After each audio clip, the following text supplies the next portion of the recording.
হিমবাহ থেকে অনর্গল রক্ত বেরোচ্ছে। কোথা থেকে আসছে এত রক্ত? গাঢ় লাল রঙের সেই রক্ত যেন বরফাবৃত পাহাড়ের মুখ থেকে উঠে আসছে।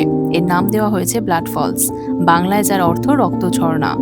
রহস্যময় আন্টার্কটিকার ভিক্টোরিয়া ল্যান্ডে অবস্থিত এই গাঢ় লাল রঙের উপত্যকা প্রথম আবিষ্কৃত হয় ১৯১১ সালে অস্ট্রেলিয়ান ভূতত্ত্ববিদ গ্রিফিথ টেইলর দ্বারা।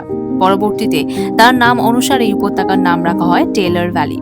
প্রথমে বিজ্ঞানীরা অনুমান করেছিলেন যে কোনো লাল শৈবালের জন্যই এই রং, কিন্তু না, ব্যাপারটা এতটাও সহজ সরল নয়। গবেষণার ফলস্বরূপ জানা যায় প্রায় ২০ লক্ষ বছর আগে এই অঞ্চলে একটি বিশাল হ্রদ ছিল, যা পরবর্তীকালে হিমবাহের নিচে চাপা পড়ে যায়। ওই হ্রদে লোহার আয়নের আধিক্য অক্সিজেনের সংস্পর্শে আসা মাত্রই জারণ ঘটায় এবং গাঢ় লাল রং ধারণ করে।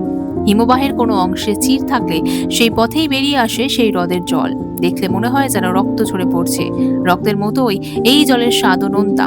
হিমবাহের নিচে চাপা পড়া এই হ্রদে কিছু আণুবীক্ষণিক জীবও রয়েছে।